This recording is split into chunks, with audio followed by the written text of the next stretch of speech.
I still remember the moment everything shattered. It was a Tuesday afternoon, and I was standing in the middle of our church fellowship hall, my hands trembling as I held up a stack of bank statements. The congregation had gone silent, every eye on me, and my husband's face had drained of all color. The pastor had just asked if anyone had anything to share before the closing prayer, and I'd stood up. My voice didn't shake when I said it. I looked right at him and said, "Honey, would you like to explain to everyone why our retirement account is empty?" But I'm getting ahead of myself. Let me back up. 3 months earlier, none of this had even crossed my mind. 3 months before that Tuesday, I was living what I thought was a pretty decent life. We'd been married for 32 years, my husband and me. We lived in a modest ranch house in Phoenix, the kind with a front porch and a lawn that needed constant watering in the desert heat. I'd raised our son there, watched him grow from a gap-toothed kid to a man with his own apartment across town. My husband worked in commercial real estate, or so he told me. I handled the house, the cooking, the church committees. It was traditional, sure, but it worked. Or at least I thought it did. Looking back now, I can see all the signs I missed. The way he'd shuffle papers away when I walked into his home office. How he'd always insist on handling our taxes alone, saying I shouldn't worry my pretty little head about numbers. That phrase used to make me feel cherished. Now it makes my stomach turn. I'd trusted him completely, the way you trust the ground beneath your feet. You don't question it until it gives way. The first crack appeared on a Sunday afternoon in late spring. My son Derek came over for lunch, grinning like he'd just won the lottery. He was 28, working as a software engineer, single, and still young enough to find pranks hilarious. He handed me a box wrapped in newspaper comics. "What's this?" I asked, setting down the pot roast. "Just open it, Mom. You're gonna love it." Inside was one of those Ancestry DNA kits. I'd seen the commercials, people crying over discovering they were part Viking or whatever. Derek was practically bouncing on his heels. "I got one for me too," he said. "Thought it'd be fun to see where we really come from. Dad always says his great-grandfather was Irish, right? Let's find out if he's full of it." I laughed. "Your father is full of a lot of things, sweetheart, but I'm pretty sure the Irish part is true. Those blue eyes had to come from somewhere." We did the test right there at the kitchen table, spitting into tubes like a couple of kids doing a science experiment. My husband was out playing golf, his usual Sunday routine. 8 weeks for results, the box said. I stuck the return envelope in the mail the next day and honestly forgot about it. Life went on. I volunteered at the church food bank on Tuesdays, played bridge with my girlfriends on Thursdays, and every evening I made dinner for a man who barely looked up from his phone to thank me. The weeks that followed were typical, unremarkable. I remember one particular evening in June, I'd made his favorite meal. Meatloaf with mashed potatoes, green beans cooked with bacon, homemade apple pie cooling on the counter.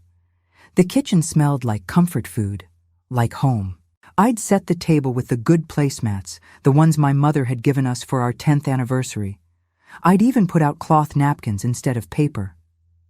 He came home at 7:30, loosening his tie as he walked through the door. The air conditioning was running full blast, fighting against the Phoenix summer that pushed temperatures well past 100 degrees. I heard his briefcase hit the floor in the hallway, heard his heavy footsteps approaching the kitchen. "Dinner's ready," I called out, arranging the meatloaf slices on the serving platter. He grunted something that might have been thanks. Sat down at the table without washing his hands, without asking about my day, without even looking at the effort I'd put into the meal. His phone was already out. Thumb scrolling through emails or sports scores or whatever held his attention more than I did. I sat across from him, watching him eat. He didn't comment on the food, didn't notice that I'd made his favorite dessert. Just shoveled it in mechanically while staring at that screen. I remember thinking, this is what the rest of my life looks like. This silence, this indifference, this slow erasure of myself. But I pushed that thought away, like I'd been pushing away uncomfortable thoughts for years. I told myself this was just marriage. This was what happened after 3 decades together. The spark fades. The romance gives way to routine. You make peace with it. Except I wasn't at peace. I was disappearing. The results came back on a Wednesday in July. Derek called me, his voice tight. "Mom," he said, "we need to talk. Can I come over?" My heart did that thing where it drops into your shoes. Is something wrong? Are you sick? No, nothing like that. Just, I need to show you something. Is Dad home? He's at work. Why? Good. I'll be there in 20 minutes. Those 20 minutes felt like 20 hours. I paced the kitchen, my mind spinning through worst-case scenarios.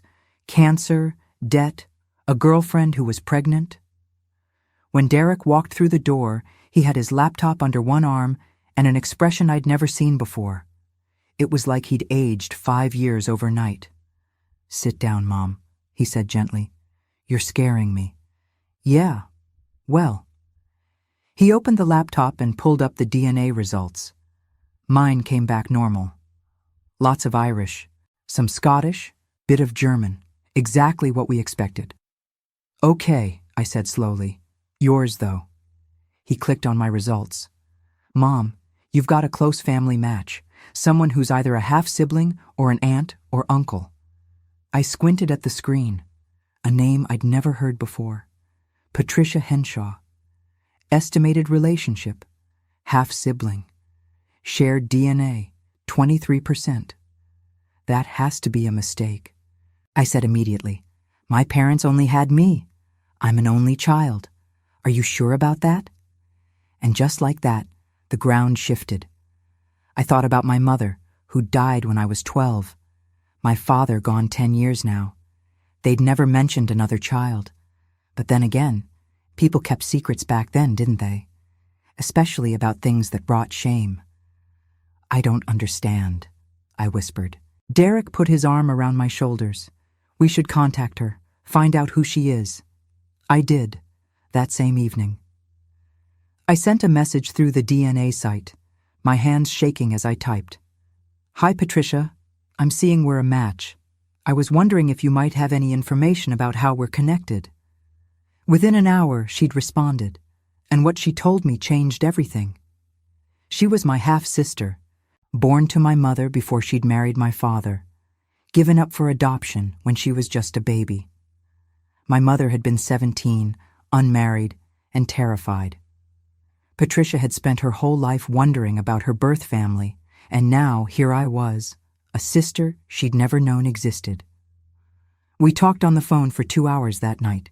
She was kind, curious, and so much like my mother in the way she laughed.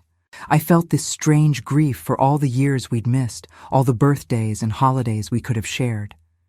But beneath that grief was something else. A question. If my mother could keep a secret that big, what else in my life wasn't what it seemed? That night, I couldn't sleep.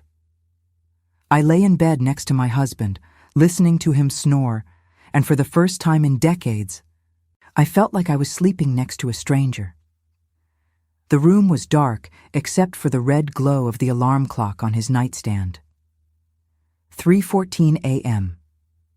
I stared at the ceiling, at the shadows cast by the ceiling fan rotating slowly overhead. The air smelled like his cologne and the faint mustiness of the carpet that needed replacing. I listened to his breathing, deep and even, unburdened by secrets or guilt. How well did I really know this man? We'd shared a bed for 32 years, raised a child together, attended countless dinners and parties and church services. But what did I actually know about him? His favorite color, sure, blue. His favorite food, steak, medium rare. His college major, business administration. But the deeper things? His fears, his dreams, the contents of his heart? Those were mysteries to me. And whose fault was that? Had I stopped asking? Or had he stopped answering? I got up around 4 in the morning, unable to stand lying there any longer. I went to the kitchen and made coffee, standing at the window, watching the darkness slowly lighten into dawn. The city was still quiet, just a few cars passing on the distant highway. I wrapped my hands around the warm mug and let myself think about all the years I'd spent not thinking. There was this moment, maybe 15 years ago, when I'd suggested going back to work. Derek was in middle school, didn't need me home all the time anymore. I'd seen a posting for an administrative assistant at the local elementary school. Nothing fancy, but it would have been mine. My own paycheck. My own purpose outside these walls. My husband had been so gentle in his discouragement. He'd held my hands and told me how much he appreciated everything I did at home, how the house wouldn't run without me, how Derek still needed his mother available, how my volunteer work at the church was so important. He'd made it sound like staying home was a choice, a privilege even. But looking back now, I could see it for what it was. Another way to keep me dependent. Another way to make sure I never had my own money, my own independence, my own power. I thought about my mother then, about the secret she'd carried her whole life, about Patricia, given away before I was born. Had my mother ever regretted that choice? Had she lain awake at night wondering about her daughter, the one she'd given up? Or had she locked it away so tightly that it became just another part of the foundation she'd built her life on, invisible, but always there, bearing weight? The sun was fully up by the time my husband shuffled into the kitchen. He looked at me sitting there at the table, coffee gone cold in my cup, and didn't ask if I was okay. Didn't notice the red eyes or the exhaustion written across my face. Just poured his own coffee and retreated to his office, the same as every morning. That's when I knew. Whatever came next, I couldn't keep living like this, like a ghost in my own life. In the morning, I started paying attention, really paying attention. It started small.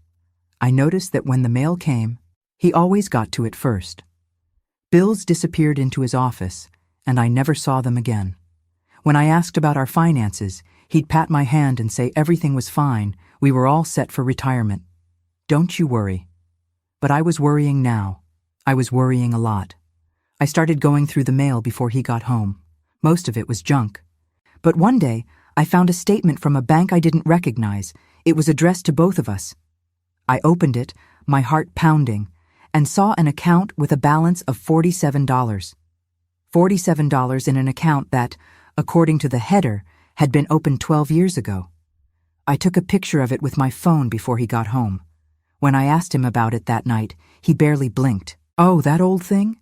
I opened it for a work project that never panned out. Forgot it even existed. But the address on the statement was our home address. Why would a work account use our home? I don't know, honey. Does it matter? It's got $47 in it. He kissed my forehead and went back to his computer. I stood there in the kitchen, that statement burning in my pocket, and I realized something.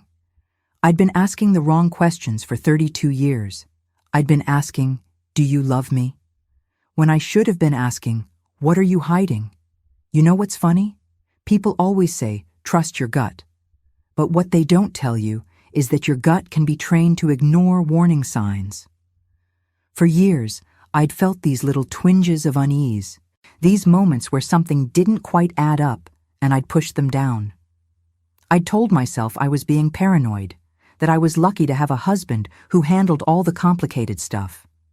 I'd been so good at silencing my own instincts that I'd almost forgotten they existed. The next week, I did something I'd never done before. I went to our bank and asked to see all the accounts under our names. The teller, a young woman with purple streaks in her hair, looked at me with pity in her eyes when she pulled up the records. "Ma'am," she said carefully, "are you aware that there's only one account currently active under both your names?" "Our checking account, yes." She shook her head. "No, ma'am. The checking account is under your name only. The joint account was closed 4 years ago." The room tilted. "That's impossible. We have a joint savings account, our retirement fund." She turned the screen toward me. "I'm sorry. According to this, that account was closed in 2020. The funds were transferred to an account under your husband's name only. I couldn't breathe. How much? How much was transferred? She told me. It was every penny we'd saved over 3 decades. $283,000. Gone. I don't remember driving home. I don't remember walking into the house. What I do remember is sitting at the kitchen table, staring at the printout the teller had given me, and feeling something inside me crack open. Not sadness, not even anger yet. Just this cold, clear understanding that I'd been a fool. The house felt different that afternoon. The walls seemed to close in on me. I sat there for hours, watching the sunlight move across the floor, watching dust motes float in the slanting rays. The refrigerator hummed. The air conditioning kicked on and off. The clock on the wall ticked away seconds that felt both endless and too fast. I looked around at this house I'd lived in for decades. The cream-colored walls I'd painted myself, the family photos arranged on the mantel, the worn spot on the carpet where we'd placed the Christmas tree every year. This was supposed to be my sanctuary, my home. But suddenly it felt like a stage set, everything fake, everything designed to create an illusion of happiness that had never really existed. When my husband came home that evening, I was still sitting there. "You're up late," he said, loosening his tie. "I need to ask you something," I said. My voice sounded strange, like it was coming from someone else. "Where is our retirement money?" He froze for just a second. Then he smiled. "In the bank, where it's always been." "Why?" I held up the printout. "Try again." His face changed. It was like watching a mask slip. The warmth disappeared, replaced by something cold and calculating. "You went to the bank?" "I did." "You had no right to do that without telling me first." "I had every right. It's my money, too. Or it was, before you stole it." He slammed his hand on the table, making me jump. "I didn't steal anything. I moved it for tax purposes. It's an investment strategy you wouldn't understand. Then explain it to me." He couldn't. He stumbled through half sentences about market fluctuation and deferred taxation, but none of it made sense. I sat there listening to him lie to my face, and I felt 32 years of trust evaporate like water on hot pavement. "I want to see the account," I said. "I want you to show me where the money is right now." That's when he told me the truth. Or part of it anyway.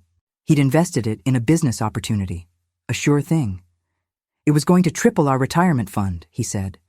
But it needed time. He'd been planning to tell me once it paid off. He'd forged my signature on the transfer documents because he knew I'd worry unnecessarily. It was all for us, for our future. I listened to him talk, and I realized something. He actually believed his own lies. He'd told himself this story so many times that he'd forgotten it wasn't real. In his mind, he was the hero, protecting his foolish wife from her own fears. The fact that he'd committed fraud, that he'd stolen from me, didn't even register. "Get out," I said quietly. "What?" "Get out of this house. Tonight. You're being hysterical." I stood up, and I swear something in my face made him step back. I said, "Get out. We'll talk when I've had time to think. But right now, if you don't leave, I'm calling the police." He left, slammed the door hard enough to rattle the windows, and I sat back down at that kitchen table and cried until I couldn't cry anymore. But here's the thing about hitting rock bottom. Once you're there, you realize you're still alive, you're still breathing, and you can choose what comes next. For the first time in my life, I was going to choose. Have you ever looked back at your life and seen all the moments you could have spoken up but didn't? I spent that whole night awake, going through years of memories with new eyes. The time he told me I didn't need to work because my job was taking care of the home. The way he'd discouraged me from going back to school. How he'd slowly, carefully isolated me from friends who asked too many questions. It hadn't been love. It had been control. And I'd let it happen because I'd believed what he told me about myself. That I wasn't good with money. That I was too emotional to make big decisions. That I needed him. I later learned that 1 in 10 Americans over 60 experience some form of elder abuse. I was one of them, and I didn't even know it had a name. Financial exploitation, they call it. When someone in a position of trust uses that trust to steal. It happens to thousands of people every year, and most of them never report it because they're too ashamed. They blame themselves for not seeing it sooner. I blamed myself too at first, but shame is a luxury I couldn't afford anymore. I needed to get angry instead. The next morning, I called Derek. Then I called a lawyer. Then I did something I should have done years ago. I started asking questions. Over the next few weeks, I pieced together the truth. My husband hadn't just moved our retirement money. He'd gambled it away. Those business trips he'd been taking? Casino junkets to Las Vegas and Atlantic City? The sure thing investment? A poker tournament where he'd convinced himself he could win big. He'd lost it all, every penny, and then he'd started forging my signature on documents to take out loans against our house. We were 3 months away from foreclosure, and I'd had no idea. The betrayal was staggering, but what hurt almost more was realizing how little he'd thought of me. I'd been so easy to fool. Sign here, honey. Don't worry about what it says. And I'd signed over and over because I'd trusted him, because I'd believed that marriage meant not questioning your partner. I stopped believing that. My lawyer was a sharp woman in her 50s named Caroline who'd seen cases like mine before. She told me we had options. We could press charges for fraud and forgery.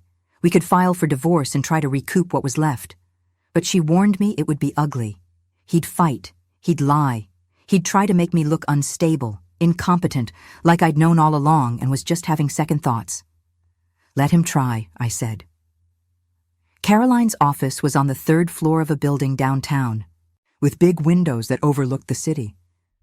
We met there several times a week, going through documents, planning our strategy. She had this way of making me feel heard, validated. She never once suggested I was overreacting or being difficult. She treated my case like it mattered, like I mattered. During one of our meetings, she shared something that stuck with me. She told me about a study she'd read that said victims try to leave an average of 7 times before they finally succeed. 7 times. When she said that, something in me relaxed. I'd tried to confront him before, years ago, about smaller things. The time I found a credit card statement with charges I didn't recognize. The weekend he'd said he was at a conference, but I'd called the hotel and they had no record of him. Each time, he'd convinced me I was misremembering, overreacting, being paranoid. Each time, I'd backed down. But not anymore. This was attempt number 8, and it was going to stick. I threw myself into gathering evidence. Derek helped me comb through old files in the home office. We found boxes of documents my husband had kept hidden in the garage, stacked behind old Christmas decorations and camping equipment we never used. The garage was sweltering, easily 110 degrees, and we sweated through our clothes as we went through everything. Loan applications with my forged signature, credit card statements showing thousands of dollars in cash advances, emails between him and his bookie. It was all there, a paper trail of deceit stretching back almost a decade. Derek was furious. I'd never seen him so angry. He wanted to confront his father right then, wanted to drive to wherever he was staying and demand answers. I had to calm him down, remind him that we needed to be smart about this, that we needed to let the law handle it. "You raised me better than him," Derek said at one point, his voice breaking. "I don't understand how he could do this to you." "I don't either, sweetheart. But we're going to make sure he faces consequences." The hardest part wasn't finding the evidence. It was accepting what it meant. My marriage hadn't just ended. It had never been real. I'd been married to an idea, a performance, while the real man had been systematically robbing me blind. Every anniversary dinner, every "I love you," every promise about our golden years together had been a lie. And I'd believed it all because I'd wanted to believe it. But you know what? Wanting to believe in someone doesn't make you stupid. It makes you human. I had to learn that.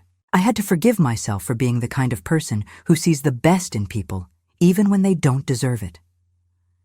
One afternoon, I was sitting in my lawyer's office, going over the divorce papers, when she asked me something that stopped me cold. "What do you want out of this?" she said. "I mean, really want? Justice? Money? Revenge?" I thought about it. What did I want?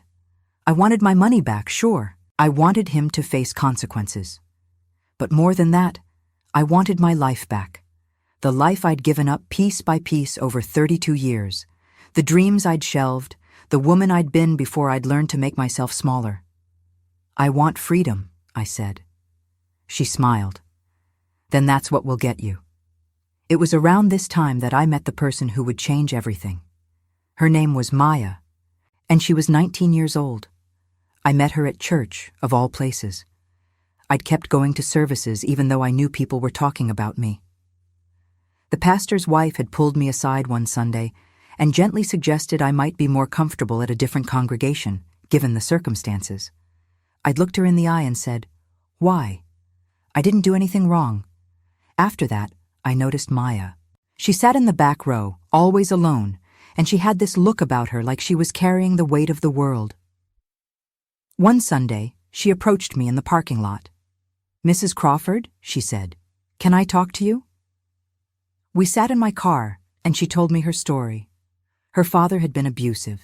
Her mother had stayed for years, making excuses, believing his promises to change. Maya had watched it all, helpless, until finally her mother had found the courage to leave. But it had taken so long. Too long. Maya had scars that would never fully heal. "I heard what's happening with you," she said, "with your husband. And I just wanted to say, I think you're really brave." "I'm not brave," I said. "I'm just angry." "Sometimes those are the same thing," she said. We started meeting for coffee every week. This teenager with an old soul and me, a woman old enough to be her mother, and somehow we understood each other perfectly. She'd survived something I was just beginning to fight my way through. She gave me permission to be angry, to stop trying to be nice, to put my own survival first. One day, she said something I'll never forget. "My therapist told me that abusers don't change because they don't think they're doing anything wrong. They genuinely believe they're entitled to whatever they're taking. Your husband thinks he had the right to that money. He thinks he has the right to lie to you, and he'll keep thinking that until someone forces him to face consequences. So that's what I decided to do. Force him to face consequences." I started documenting everything. Every conversation we had, I recorded on my phone. Derek helped me set up a voice recorder app that would automatically start whenever my husband's number called. It felt sneaky and wrong at first, but Maya reminded me that protecting yourself isn't wrong, it's necessary. And boy, did those recordings pay off. My husband couldn't help himself. He'd call me, trying to sweet-talk me into dropping the divorce. He'd tell me it was all a misunderstanding. He'd promise to pay back every penny if I'd just give him another chance. And then, when I wouldn't budge, he'd get angry. He'd threaten me. He'd tell me I'd regret this. He'd say no one would believe me over him. I let him talk, and I recorded every word. My lawyer was thrilled. "This is gold," she said. "He's basically confessing on tape." The divorce proceedings dragged on for months. He hired an expensive attorney who tried every trick in the book. They claimed I was mentally unstable. They said I'd always known about the investments and had approved them verbally. They suggested I was being manipulated by my son, who just wanted his inheritance early. It was exhausting and humiliating, and there were days I wanted to give up, but I didn't. Because I wasn't alone anymore. I had Derek. I had Maya. I had Caroline, my lawyer, who fought like a lioness. I had my half-sister Patricia, who I'd been getting to know through weekly phone calls and who reminded me that family wasn't just about blood. It was about showing up. And I had myself.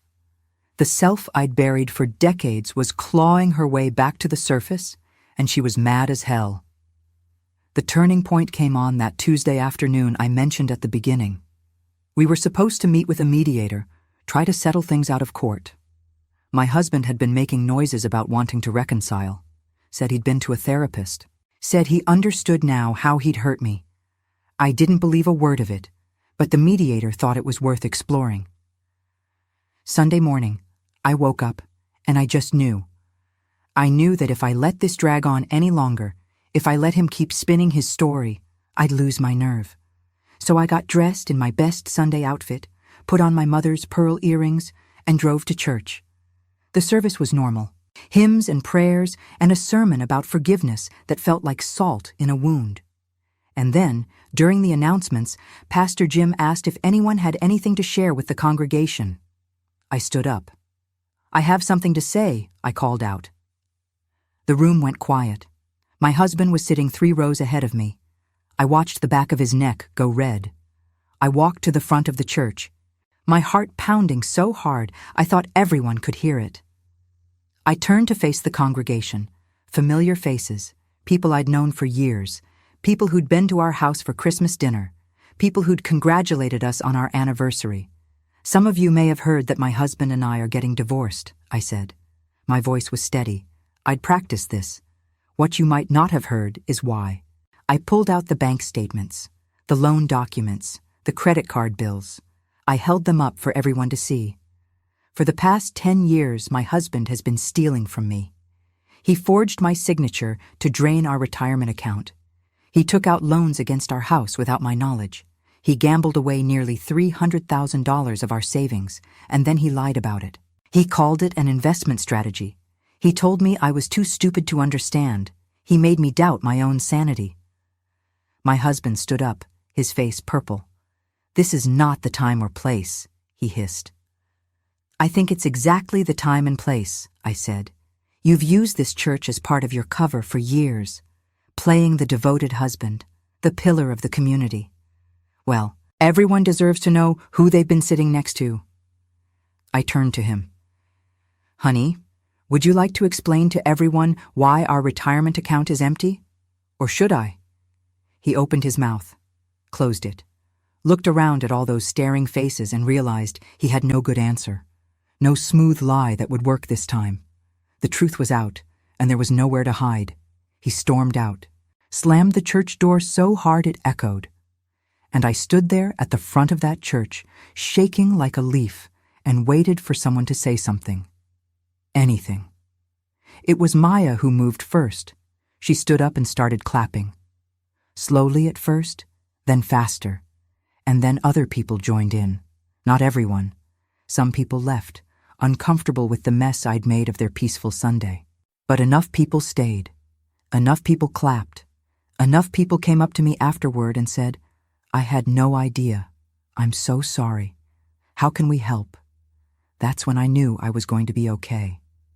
The legal consequences came swiftly after that.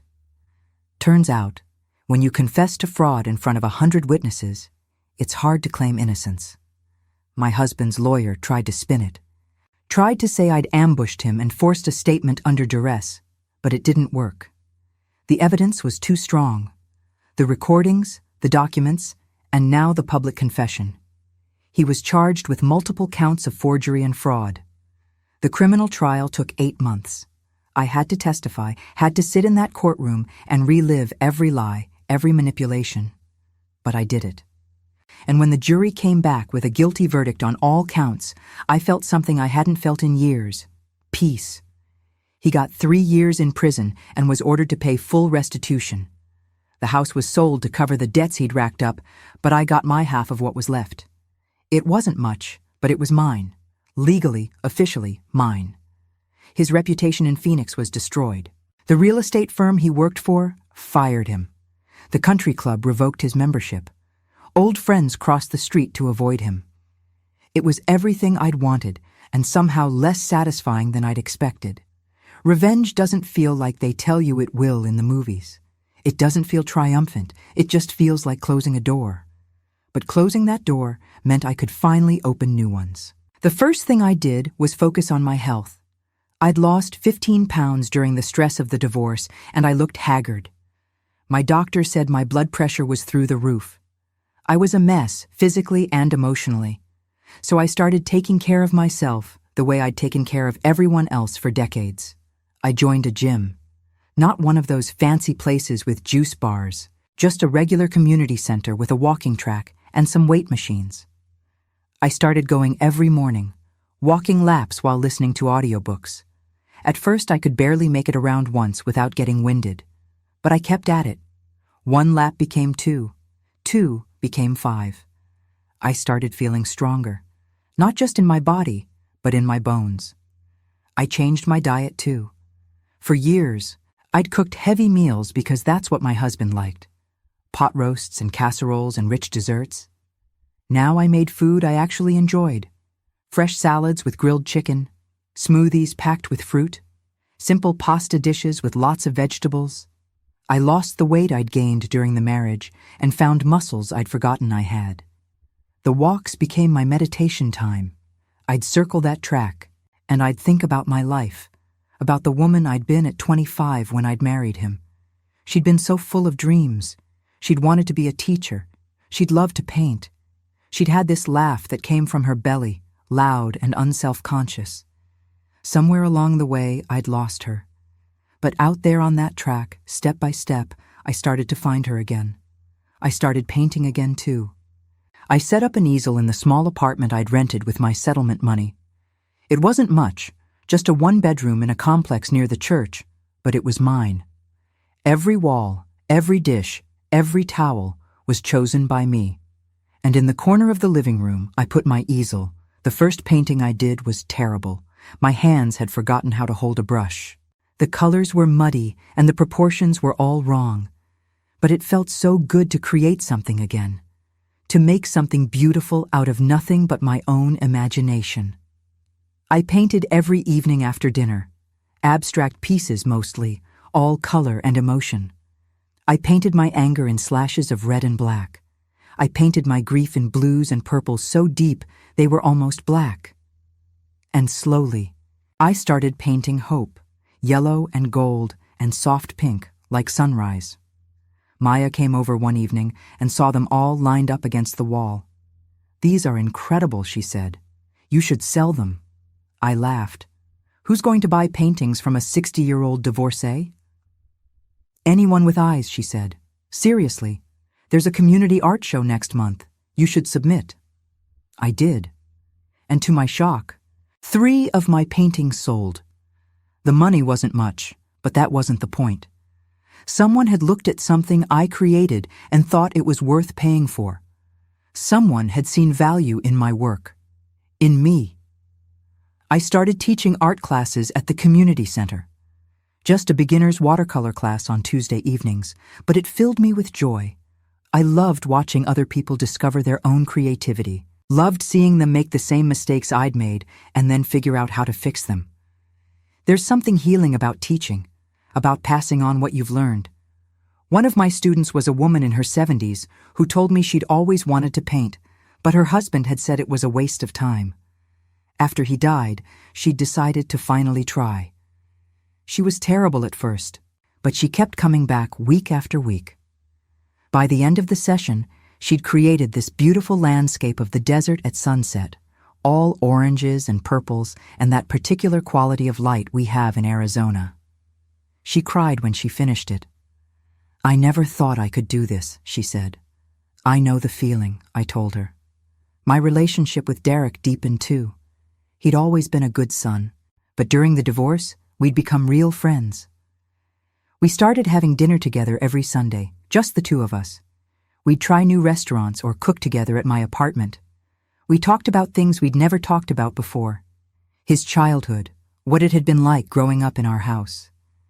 He told me he'd always known something was off with his father, but he hadn't known how to tell me. "I'm sorry I didn't protect you better," he said one night. "You were a kid," I said. "It wasn't your job to protect me. I'm not a kid anymore." "No," I said, "you're not. Thank you for being here now."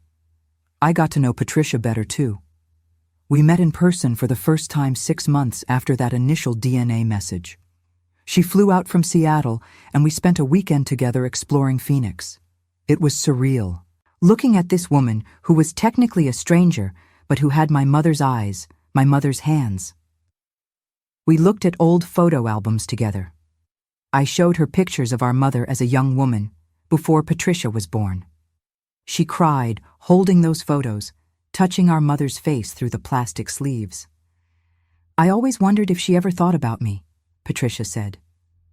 "I'm sure she did," I said. Every day. We talked about our lives, all the parallel paths we'd walked without knowing the other existed. She'd been a nurse for 30 years. She had 2 kids, both grown. She'd been married once, divorced young, and had been happily single ever since. I admired her independence, her certainty about what she wanted from life. "You're a lot like her," I said. "Our mother." "Am I?" "Yeah, she was strong. Stronger than anyone gave her credit for." "You're strong too," Patricia said. "Look at what you did. You took your life back." "I'm trying," I said. We became close, talking on the phone every week and visiting when we could. Having her in my life felt like getting back a piece of my mother. But more than that, she reminded me that it's never too late to find your people. Family can show up at any stage of life. The church community rallied around me in ways I hadn't expected. After that Sunday confrontation, some people definitely kept their distance. But others stepped up. Women I'd served on committees with started inviting me to coffee, to book club, to their homes. They told me their own stories of betrayal, of staying too long in bad situations, of finally finding the courage to leave. I wasn't alone. I'd never been alone. I'd just been too ashamed to ask for help. One woman, Sandra, became a particularly good friend. She was in her late 60s, widowed, with a wicked sense of humor and zero patience for nonsense. We started taking weekend trips together. Nothing fancy, just drives out to small towns in Arizona, exploring antique shops and eating at diners. We'd talk about everything and nothing. She made me laugh again, really laugh, the way I hadn't in years. "Life isn't over at 60, she told me once. "It's just getting interesting." "I'm starting to believe that," I said. A year after the divorce was finalized, I did something I never thought I'd do. I went on a date. A man from my art class, a widower named Robert, asked me to dinner. I almost said no. I wasn't ready, I told myself. I was still healing. But then I thought, when would I ever be ready? What was I waiting for? So I said yes. We went to a little Italian place downtown. He was kind and funny and didn't try to fix me or save me. We talked about art and books and the terrible drivers in Phoenix. He paid for dinner and walked me to my car and asked if he could see me again. "I'd like that," I said. "We've been seeing each other for 6 months now. It's not serious, not yet. We're taking it slow. But he makes me smile, and he respects my boundaries, and he never makes me feel like I need to be anyone other than who I am. That's enough for now." Looking back at the whole journey, from that first DNA test to now, I can see how far I've come. I lost almost everything. My marriage, my home, my retirement savings, my sense of security. But I gained something more valuable. I gained myself back. The woman I am now would never let someone steal from her, would never doubt her own instincts, would never shrink herself to make someone else comfortable. I'm louder now, bolder. I take up space. I have opinions, and I voice them. Some people don't like it. They preferred the old me, the quiet one who always agreed. But I don't care. I like this version better. Before I end my story, I want to share something important I learned through all of this. Because if even one person watching this can avoid what I went through, then telling my story will have been worth it. The educational piece here is about recognizing the warning signs of financial abuse before it's too late. I didn't know these signs existed when I was in the thick of it, but now I see them everywhere, and I want you to see them too. Financial abuse is when someone uses money to control, manipulate, or exploit you. It's more common than you might think. Studies show that 99% of domestic violence cases include some form of financial abuse. 99%. That's almost all of them. And it can happen to anyone, regardless of age, income, or education level. Here's what it looks like. Your partner controls all the money and gives you an allowance. They hide financial information from you or tell you it's too complicated for you to understand. They make major financial decisions without consulting you. They run up debt in your name. They prevent you from working or sabotage your job. They steal from you or forge your signature on documents. Any of this sound familiar? If you're nodding right now, please keep listening. The reason financial abuse is so insidious is that it often starts small. It starts with, "Oh, honey, let me handle the bills. You've got enough to worry about." It starts with, You don't need to work. I make plenty for both of us. It starts with small kindnesses that slowly trap you in dependence. By the time you realize what's happening, you're so financially entangled that leaving feels impossible. But here's what I want you to know. It is possible. You can leave. You can recover. You can rebuild. And there are people who will help you. First, if you're in this situation, start documenting everything. Keep copies of financial documents. Take pictures of statements and receipts. If you can't keep physical copies, email them to yourself at an account your partner doesn't know about. Save text messages and record conversations if it's legal in your state. This evidence will be crucial if you need to take legal action. Second, open your own bank account if you don't have one. Even if it's just a small savings account with $50 in it, having something in your name only gives you options. Some banks offer accounts that don't send paper statements, only electronic ones, which can be helpful if you need to keep it secret for now. Third, know your rights. In most states, you have the right to half of the marital assets regardless of whose name they're in. You have the right to see financial documents. You have the right to make decisions about your own money. If your partner is preventing you from accessing these rights, that's a crime. It's called coercion, and it's illegal. Fourth, get help. Talk to a lawyer who specializes in financial abuse. Many will offer a free consultation. Contact your local domestic violence organization, even if there's no physical abuse. Financial abuse is abuse, and they can help you make a safety plan. Talk to a therapist who understands financial trauma. Talk to trusted friends or family members. Don't stay silent. And finally, be patient with yourself. Financial abuse damages your sense of self-worth. It makes you doubt your intelligence, your capabilities, your judgment. Recovery takes time. There will be setbacks. There will be days when you want to give up. But on those days, remember this. You are not stupid. You are not weak. You were manipulated by someone who was supposed to love you. That's not your fault. And you can come back from this. I did. And if I can, so can you. One more thing I want to mention. If you're watching this and you're worried about someone you love, here's how you can help. Don't judge them for staying. Don't ask why they don't just leave. Instead, listen without judgment. Believe them. Help them document what's happening, connect them with resources, and remind them over and over that they deserve better. Sometimes people need to hear that 100 times before they can believe it. The cost of staying silent about financial abuse is staggering. People lose their entire life savings. They end up in debt they didn't create. They lose their homes. Their credit is destroyed. Some end up homeless. Some die in poverty because they stayed too long with someone who was slowly draining them dry. We have to talk about this. We have to break the silence. So that's my story. That's how a DNA test meant as a joke ended up saving my life. Because if Derek hadn't bought that kit, if I hadn't discovered Patricia, I might never have started asking questions. I might have stayed in that marriage until there was nothing left of me to save. Thank you for staying with me until the end. I know this was long, and some of it was hard to hear. But if you made it this far, it means you care, and that matters more than you know. I want to hear from you. What city are you watching from? What time is it where you are? Drop a comment and let me know. And if this story resonated with you, if it helped you in any way, please hit that like button. It helps other people find this video. And who knows? It might be exactly what someone needs to hear today. What would you have done in my place? Would you have confronted him publicly like I did, or would you have handled it differently? I'd love to know your thoughts. The comment section is a safe space.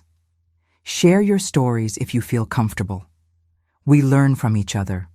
If you're not already subscribed, please subscribe to this channel. Every week, I share stories of survival, resilience, and comeback. Stories of people who refused to stay down, who fought their way back to life. Because that's what we do. We survive, we adapt, we overcome, And if you want to hear more stories like this one, check out the video about the woman who discovered her husband's second family, or the one about the mother who took down her son's predatory business partner.